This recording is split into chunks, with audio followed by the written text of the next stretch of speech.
Assalamualaikum warahmatullahi wabarakatuh. Perkenalkan, kami dari kelompok 4 Psikologi Orang Dewasa, program studi bimbingan dan konseling Universitas Sriwijaya. Di sini kami akan memaparkan materi mengenai penyesuaian diri dan karakteristik usia madya. Sebelumnya, saya ingin memperkenalkan diri saya terlebih dahulu dan rekan-rekan saya. Saya ada Maduto Wicaksono dan ada rekan saya Pratiwi, Vita Apriani, dan Jenny Kurniati. Baiklah, selamat menyaksikan materi dari kami. Baiklah, di sini saya akan menjelaskan tentang perubahan fisik pada penyesuaian diri pada dewasa madya. Pertama yaitu pengertian perubahan fisik. Menurut Madden dan Fabric, dalam Papilia tahun 2008 mengatakan bahwa beberapa perubahan fisiologis merupakan akibat dari usia dan genetik.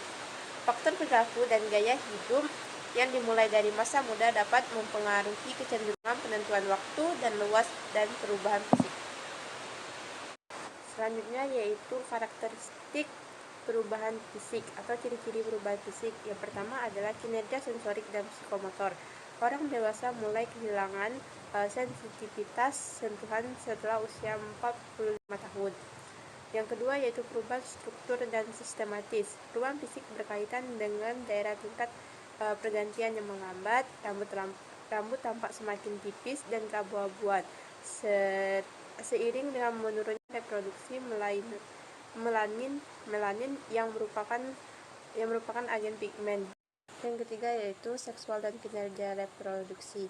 Menopause ketika terjadi pada wanita yang berusia 50 atau 50, rata-rata 50 atau 51 tahun tidak dapat hamil lagi dan menstruasinya berhenti. Selanjutnya yaitu tanda-tanda perubahan fisik pada usia dewasa madya. Pertama yaitu berat badan. Menurut Papalia tahun 2008, 1.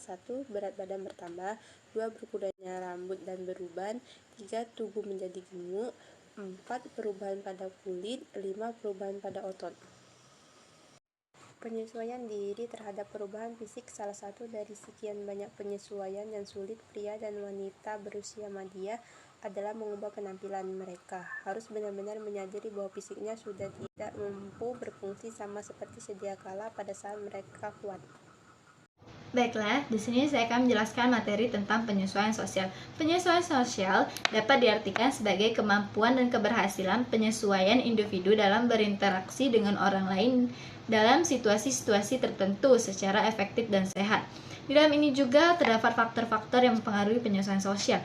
Faktor-faktor ini terdiri dari 5 faktor. Yang pertama, kondisi fisik yang mempengaruhi mencakup hereditas, konstitusi fisik, sistem saraf, kelenjar otot, kesehatan, dan penyakit sebagainya. Yang kedua, perkembangan dan kematangan mencakup kematangan intelektual, sosial, dan moral, dan emosional. Yang ketiga, faktor psikologis mencakup pengalaman belajar, kebiasaan, frustasi, dan konflik. Yang keempat, kondisi lingkungan mencakup lingkungan rumah, keluarga, dan sekolah. Dan yang kelima, faktor kebudayaan dan keagamaan. Baiklah, sekian dari saya. Bahaya personal pada masa usia madya terbagi menjadi dua, yaitu yang pertama ada idealis anak muda dan yang kedua ada simbol status. Saya akan menjelaskan yang pertama terlebih dahulu, yaitu idealis anak muda. Pada idealis anak muda, orang pada usia madya cenderung masih memiliki suatu keyakinan atas suatu hal yang dianggapnya benar, yang bersumber dari pengalaman, pendidikan, kultur budaya, dan kebiasaan-kebiasaan ketika ia masih muda. Dan hal ini merupakan bahaya bagi seorang individu apabila masih menerapkan idealis anak muda, karena realitanya orang pada saat telah memasuki masa madya itu sudah bukan anak muda lagi, tetapi sudah masuk ke dewasa pertengahan. Oleh karena itu mereka harus membuang jauh tentang idealis anak muda seperti zaman dahulu. Yang kedua ada simbol status.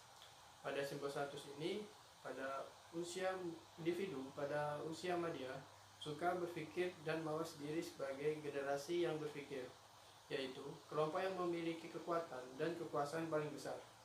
Oleh sebab itu, mereka ingin memiliki harta benda yang dapat digunakan untuk menyatakan status mereka kepada orang lain atau kelompok-kelompok tertentu. Penyataan status tersebut bisa meliputi harta, benda, atau yang lainnya seperti mobil, rumah, perhiasan atau aksesoris, baju, dan lain-lain. Karena hal-hal tersebut merupakan hal yang dapat terlihat nilainya oleh masyarakat lain ataupun kelompok-kelompok tertentu. Baiklah, saya akan menjelaskan tentang bahaya sosial. Seperti yang kita ketahui bahwa banyak orang pada masa dewasa awal ini mengalami hambatan-hambatan sosial, terutama pada penyesuaian diri dengan lingkungan sosialnya, di mana 3 hal umum yang sering terjadi pada masa dewasa awal ini seperti: 1, sebuah hambatan dalam bergabung dengan kelompok sosial tertentu yang dirasa cocok. Yang kedua adalah adanya rasa tidak puas dengan sebuah peran yang mereka mainkan untuk mencapai harapan dari sebuah kelompok. Dan yang ketiga adalah mobilitas sosial yang mengharuskan mereka beradaptasi menyesuaikan diri dengan lingkungan baru. Baiklah, kami rasa sekian presentasi dari kami. Kami mohon maaf apabila terdapat banyak kesalahan. Kami akhiri. Wassalamualaikum warahmatullahi wabarakatuh.